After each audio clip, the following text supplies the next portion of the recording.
Hey everybody, this is Joe. Thank you for watching my Giga-Texas construction update video. Some big news on the Robotaxi fleet. As you recall, back in April, Tesla started driving the vehicles autonomously at Giga-Texas. Of course, before that, I showed you many videos of them testing with the Robotaxi. Well, 2 days ago, the Texas Department of Motor Vehicles has officially listed Tesla as a known autonomous vehicle operator within Austin.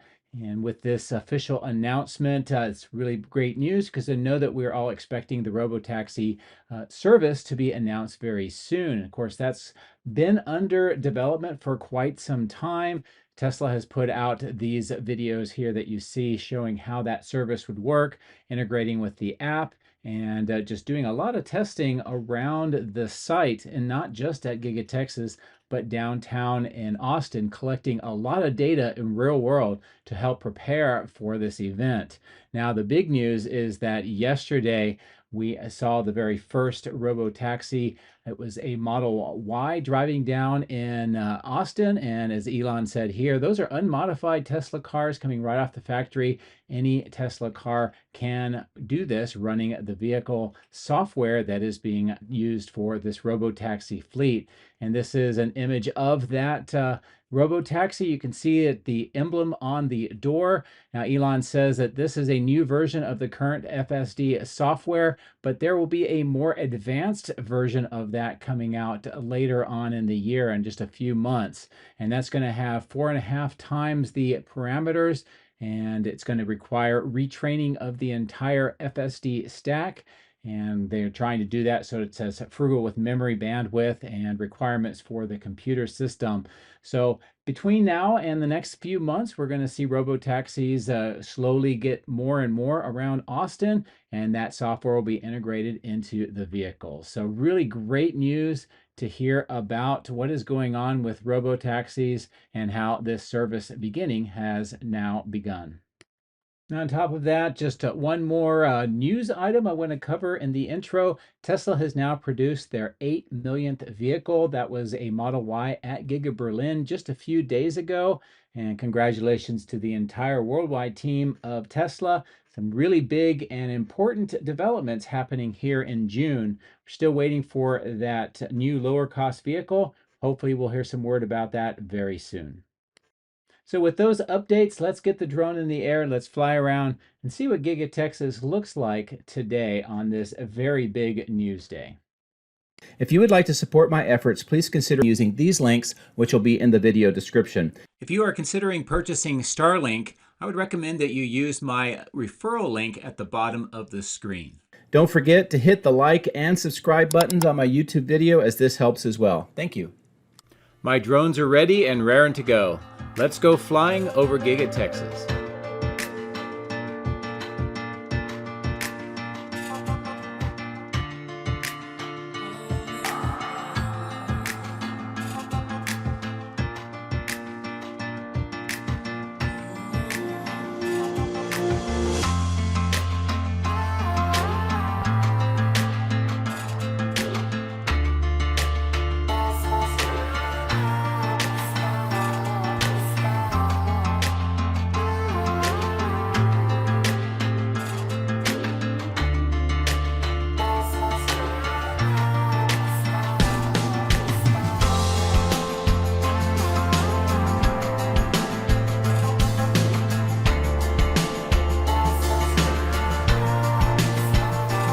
Good morning from a beautiful sunrise over Giga-Texas. You can also tell that we had some pretty big rainstorms come through overnight and into the early morning. And I wasn't sure if I was going to be able to fly or not based on the forecast, but as you can tell, it has actually turned out to be a beautiful day to fly. So we're going to start on the west side over at the outbound lot. Few things that I did note. One is this grouping of Cybertrucks that are kind of at the bottom center of the screen. They all appear to be the long-range rear-wheel drive, and I'll come back and give you a closer view of that momentarily. We also see many of the Model Ys in the upper part of the screen on the right-hand side in the outbound lot, getting ready for delivery, or at least pickup by the transport for delivery. And then here we see the autonomous vehicles driving on the lanes to the left and more on the right, all queued up to go into the end-of-line facility and be prepared for that shipping process. Now, we did see some additional information about the robotaxis, one of which is that on the 28th of June, Tesla is planning on driving a vehicle from that end of line directly to a customer's car autonomously. So that's just a few weeks away. So that's going to be definitely something to be looking forward to. While I'm here, I will also bring the drone down lower and give you a close view here of these long-range rear-wheel drive Cybertrucks. How do I know? They don't have the buttons for the tonneau cover. The tonneau cover is missing. The bed lighting is different. It's a smaller one. And there's also not a under bed cubby hole, which is emblematic of being the long-range rear-wheel drive. We also see some more vehicles arriving here at the outbound lot, getting into the queue, and then being driven onto the transport trucks. And this is a good view of how this process works with those vehicles and the trucks. We also see a large line of vehicles headed over here for the outbound lot. You'll see them coming into the screen on the left-hand side, and they are all getting ready to be transported off-site. And the amount of transport trucks have been quite active today. Now, as I continue to pull back, not only is it a great view of the main factory, but this is a look at the materials that are being stored here in this section, and also some workshops with the cover over these containers at the bottom of the screen. Also looking at the transformers here, not a whole lot of change in the last couple of days, and certainly not since my last flight last Friday. More of the materials being stored here. Some of them are in the wooden crates, and of course they're all covered with rainwater because of the huge storms this morning. Another view here of the silver wrapped items. Much of these are destined for the 4680 battery cell portion of the factory for manufacturing.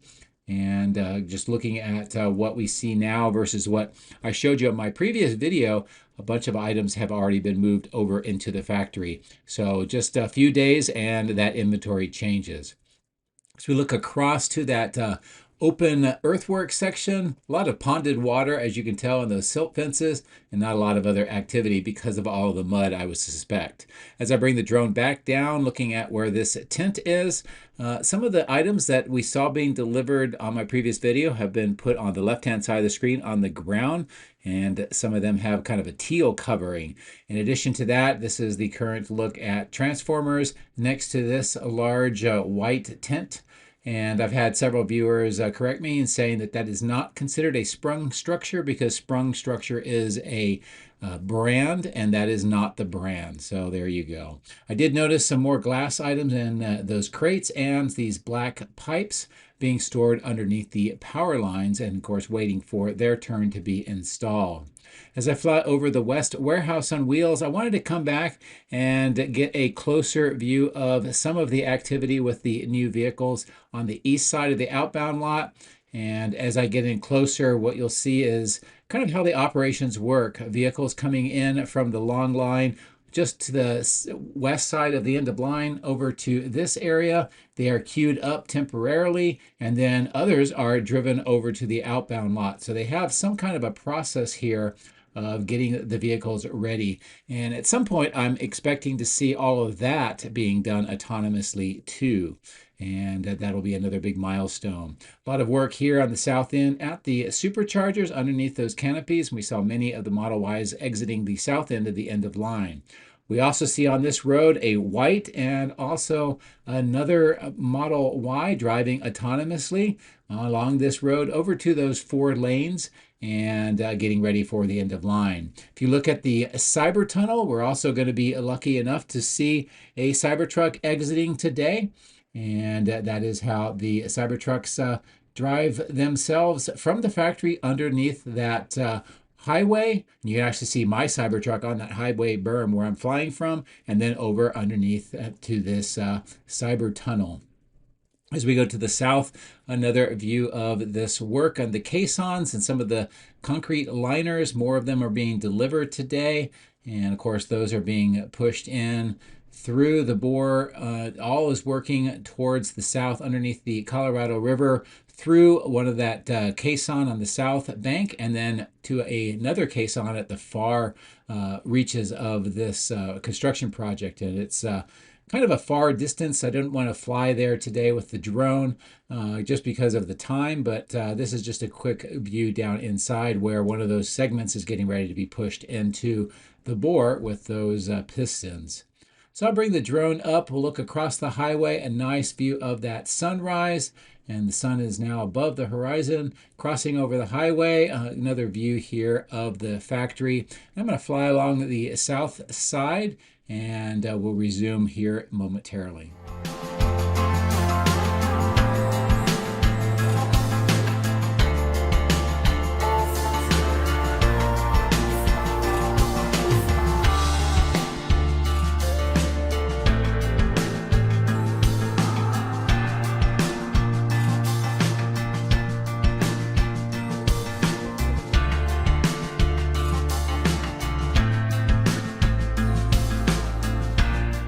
At the bottom of the screen next to the River Road extension, there's still some more of those crates with glass, although some of the operations for the WW Glass Company have been kind of taken apart as they are finishing up all of the window installation. Don't see much activity on the parking garage here today. Of course, those privacy fences on the ground level here on the east side remain. On the south side, we see a lot more of these green pipe segments, some concrete pipe segments, and also some steel corrugated pipes, all being stored in this kind of a temporary staging yard. Next to the east side of stamping, right by that power pole or power tower, we see some deliveries, and some of them are on that large trailer. And then, of course, as I zoom in, this is a close-in view of the trench work that's going along the north side of the cooling towers or the cooling plant. It looks like 4 of the cooling fans are operational. The third one from the right had some work being done on its motor system. That's why there was a crane up on my previous video, and I'm not sure if they've got that work completed or not. As we look through the power lines, a nice view of that temporary platform. The crane is on the ground, but the boom is not extended next to this side of the cooling tower. I'll bring the drone down and kind of look across the south face and also the grassed 3-tier level here on the south. Of course, those tunnels are for emergency exit for employees. The cyber pond has got a lot of green vegetation around it because of all the rains that we have, and the level of that lake is reasonably high, although it does have automatic drain system to the Colorado River. So we pass over the fork in the road. Here's a good look across the highway, the South Bridge, and the work that is being done here by the small caisson. We see some of those excavations on either side of that caisson with trench boxes, and this is all being prepared for some additional pipes that are going to be going through this entire segment. And we see some additional kind of steel corrugated pipes here, some more of the trench boxes, and some concrete of these segments on the ground, along with some of the green pipes on the left. And all this work is continuing to proceed to the north, and it will join in to work near the flagpoles that is heading towards the south. So here's a nice overall shot looking back to the south of that area that we just covered and how that trench work is proceeding. I'm going to fly back over the road. I'm going to focus in on this southwest corner, show you the work and the final coloring that they put on this new kind of large receiving door. The door itself and the 2 smaller doors on the right have not been installed yet, but those should be coming fairly soon. The color that they chose blends in pretty well with the glass, the trim, and the perimeter grade beam colors on the ground. As I wrap around the building, flying to the north, show you this opening next to that kind of maroon colored front end loader. That concrete segment, I've had a patron of mine remind me that, Desi Doolin, by the way, that concrete segment has been there for quite some time. So it is not new, and that was my mistake pointing that out as a new item on my previous video. So thank you, Desi Doolin, for pointing that error out. And we're going to continue to fly to the north along the west side of the factory. A few things we see. It looks like an excavator here next to that ramp. I'm not sure what they are preparing to do. Up at the main entrance, we've actually that trapezoid stone glass looks pretty clean because of all the rain. And of course, they have this display of Tesla vehicles at the base of the flagpoles. And I'll kind of turn back towards the main entrance. Good view here of how it looks with that cleaned off trapezoidal stone glass. And I think the workers are probably happy that Mother Nature is taking care of that work for them. Here is a view of the exit point for the Model Y. In fact, I got a chance to see one coming out. You'll note that this is also driving autonomously, and its very first trip out of the factory and over to the west outbound lot is by itself. So that's pretty cool, and it differs from many other manufacturers in that the car is doing it itself, and they don't have to have all kinds of sensors outside and marking the entire route. It's doing it all on its own. I did mention that on this side, they're doing that trench work. It's heading towards the south. This is what it looks like here today. There is a lot of this green material. It's kind of a matting with grass seed on it, and that's to help reseed the berm now that a lot of the trench work has been completed along this side. You can see how it wraps around that far northwest corner. And I'll continue to fly along this pathway. And so you can see what this looks like. I expect more of that green grass matting to be spread along the rest of the dirt section so that it will allow that to take seed and provide some erosion control here. Did notice that there is this temporary cooling system going in through those doors. I'm not sure what has prompted that. I don't know if it's the higher temperatures ambient outside because of the summer or if there's some other change. On the roof, we see stacks of more of the solar panels at the bottom of the screen, and at the far top left where the solar panel line is currently working its way from the south to the north. As I pull away, we'll see at the bottom center of the screen that cleaned off section on the roof. No real change since they did that work, so I'm not sure what that point was. And I thought I would continue to pull back and give you a nice overall view of the factory from the north looking to the south over the cyber berms. The left-hand side of the cyber berm is not stained yet. That should be completed soon. And I did talk to Tesla about that, and they are aware, and they're going to try to get that fixed up. So hopefully we'll see some NOGHOG crews out with the stain finishing up that work soon. I'm going to go ahead and fly along the north side of the factory, and we'll see what this looks like here today.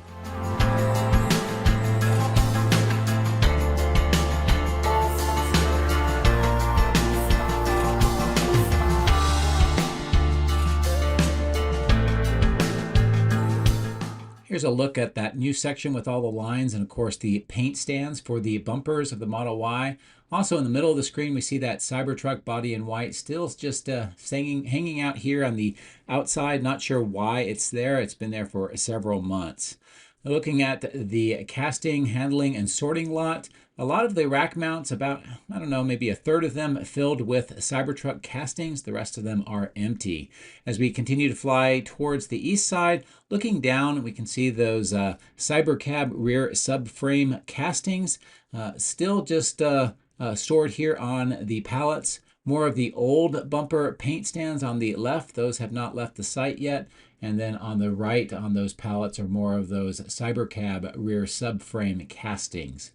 As I bring the drone up, we'll fly back over this road, take a look at all of the Cybertruck castings along this northeast side of the casting machine structure. Looks like there is some sort of work going on in that open doorway. As I pan the drone here towards the east side, several things to note. The Cybercab front subframes on the left, on the ground. On the right, we see some more of the parts that have been installed on a new Gigapress, and they're still waiting out here for installation. We see some more of the recycling operations going underway. Many of the alloy wheels have been recycled already, so there's just that much remaining. And then there's this large pile of very interesting material. I'm not sure exactly where this came from. It's unlike most of the trimmed off pieces or the milled pieces off castings, or from what we've seen from the stamping machine structure. So I'm not really sure what that is. Of course, we see these bales of material, these aluminum for recycling. This bin has got some very interesting, they call them the biscuit that is part of the castings that have been trimmed off, and it's on that bin of the upper right. And another bin next to that loader slash skimmer, which is used in the furnaces. And then as I continue to pan away this direction, we can see more of the castings. A lot of these are for the Cybercab, and some of them are for the Model Ys. As I was turning away, I noticed something. I wanted to zoom back in and look closely at these castings on the ground. And I think it was just a different color of lighting, making that gray darker on the ones closest to me. I thought there was some other attachment there, but it just looks like it's the regular Cybercab castings. So I'll bring the drone up, take a look at the baghouse filtration plant. Also, a lot of the castings farther to the south, and what the entire east side looks like. So I'll pan the drone around, look to the east. We'll head over to the new trailers, and we'll take a look at how that is coming along. Also, just really quickly in the middle of the screen is that old testing and calibration lot and superchargers lot, and there's really not a lot of activity there today.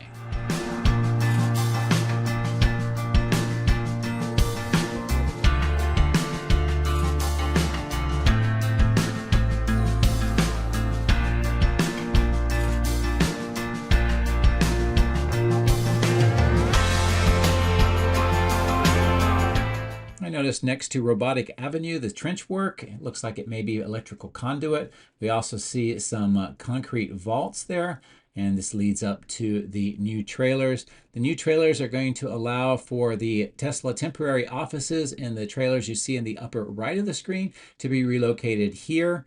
And that would include the new hires, new orientation, visitor center, and also the security offices. So it looks like it's pretty close to being able to be operated and have all those activities moved in here. And as I turn back, this is a nice view across the parking lot from these trailers to the main factory.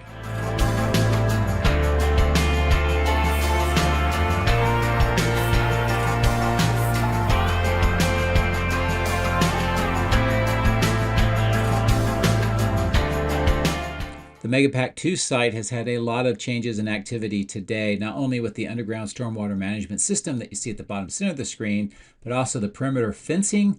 The posts have been almost completed, and we see the light posts have been installed now.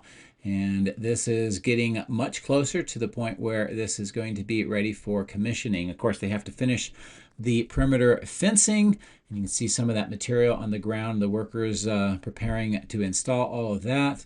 The lighting is a big deal. More of the cables need to be continued to be installed, and you see a lot of those very large spools, and work at this kind of north end control room needs to be finished up as well.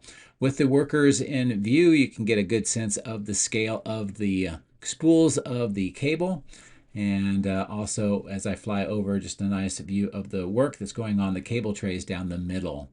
As I pan around, you can see a good shot of that Cortex 2 building, which we'll see closer momentarily. But the big news is the work that's going on with the grading here, the deliveries with that truck of some rebar, and that's going to be necessary for this underground vault that is under construction. You can see the perimeter safety fence has been placed.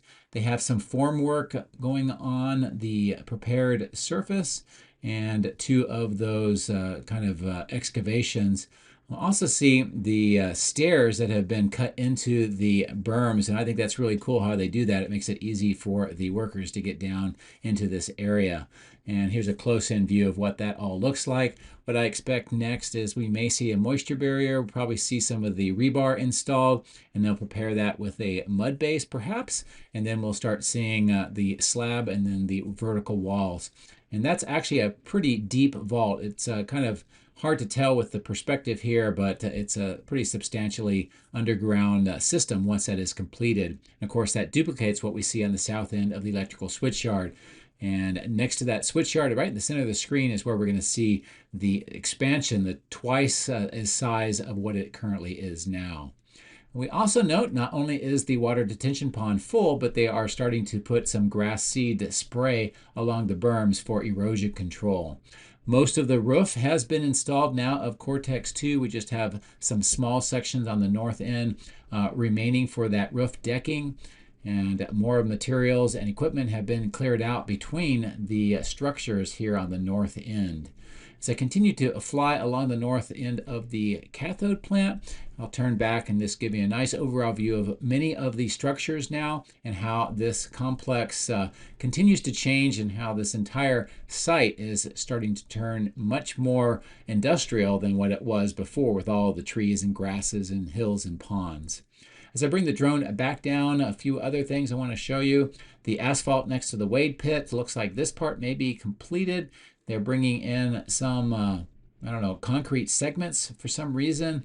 And as we go past the perimeter fence here, we see more of that kind of asphalt mixture, plus the broken up concrete next to the red vehicle.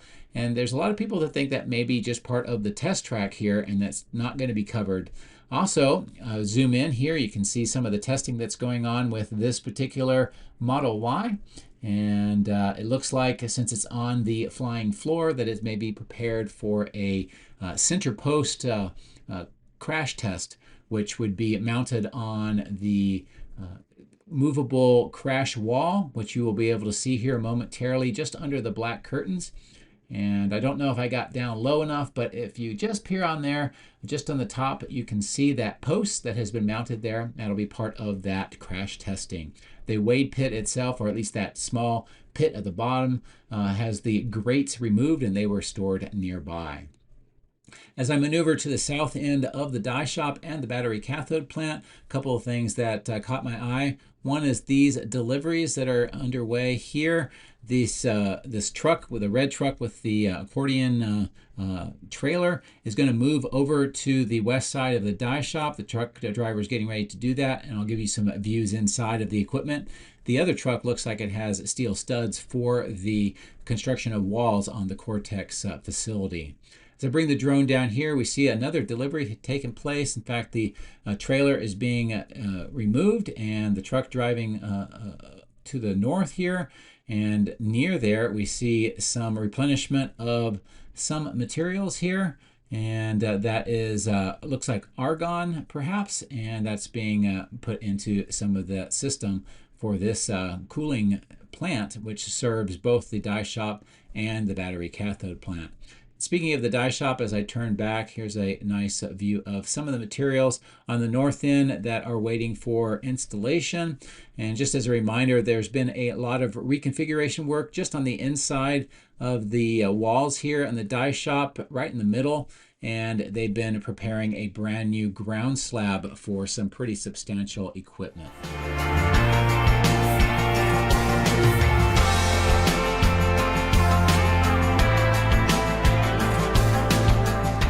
Starting on the north end of Cortex 2, this gives you a current view of what it looks like near ground level. Of course, the roof decking is being installed on that section.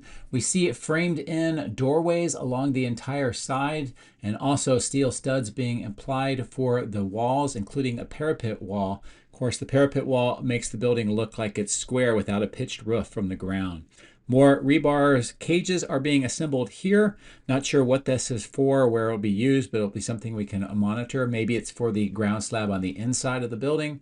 We see the Keystone site here with more formwork for concrete. And as I mentioned, here's that truck with the accordion top opened up. Some nice views of some of the materials being delivered. We also see crates on the upper left that have been delivered along with some other equipment. And this is a nice close-in view of what is being prepared for movement inside through that door. And as I mentioned, just inside that door is where they are doing some major reconstruction work and ground slab for some more equipment. As we fly around the corner to the south end, see more work on those steel studs getting ready for the walls. Of course, you see more of those framed-in door frames or sections here, and it looks like they are just temporarily held up until they can finish up some more of the perimeter grade beam work. More of the blue panels being installed, and I think that those will be textured, similar to what we saw in the southwest corner new entrance, and then it will be probably stained white to match the main factory, but that'll be something that we will continue to monitor. Here's a nice look along the west side and how much of the walls have been installed. And I don't see much of the framed in new doors on this side yet, so that will probably be coming very soon. So that'll bring to an end the view of Giga-Texas on this Wednesday. A big day for Tesla with the first autonomous robotaxis being tested on the Austin streets, and we are expecting the 22nd of June or very close to that is when that will be officially unveiled and open to the public, and a bunch of other details that we talked about in the intro. I hope you enjoyed what we were able to see. Thank you for watching. Have a great week. Take care.